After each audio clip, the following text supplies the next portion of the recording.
ये सवाल 2022 में पूछा गया था।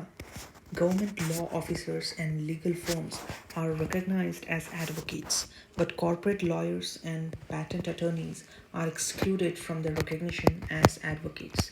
तो ये गवर्नमेंट लॉ ऑफिसर्स, इनको लॉ की प्रैक्टिस करने का एंड लॉ परफॉर्म करने का पूरा अधिकार होता है, लेकिन ये जो बात इन्होंने कही है, लीगल फर्म्स प्राइवेट एंटिटीज़ होती है और इंडिया में प्राइवेट एंटिटीज़ को लॉ की प्रैक्टिस करना अलाउड नहीं है, तो इसलिए ये पहला स्टेटमेंट जो है ये गलत हो जाता है।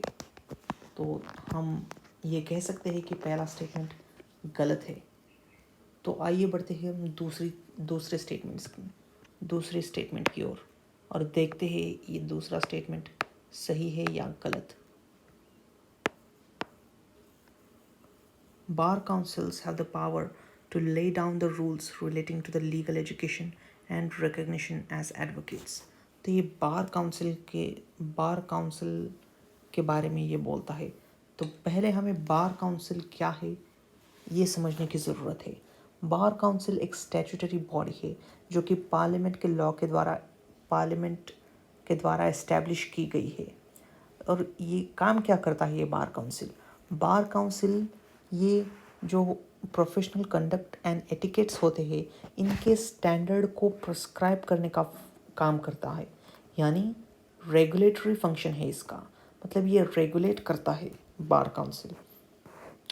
तो ये जो स्टेटमेंट की इन्होंने बोला है, bar councils have the powers to lay down the rules relating to the legal education and recognition as advocates, ये सही है, ये सही हो जाता है, राइट है। तो फर्स्ट स्टेटमेंट रॉन्ग है और second statement is right. So only second is the correct option. Option B is the right option for this question. ये सवाल 2022 में पूछा गया था यूपीएससी में, सिविल सर्विसेज एग्ज़ाम में।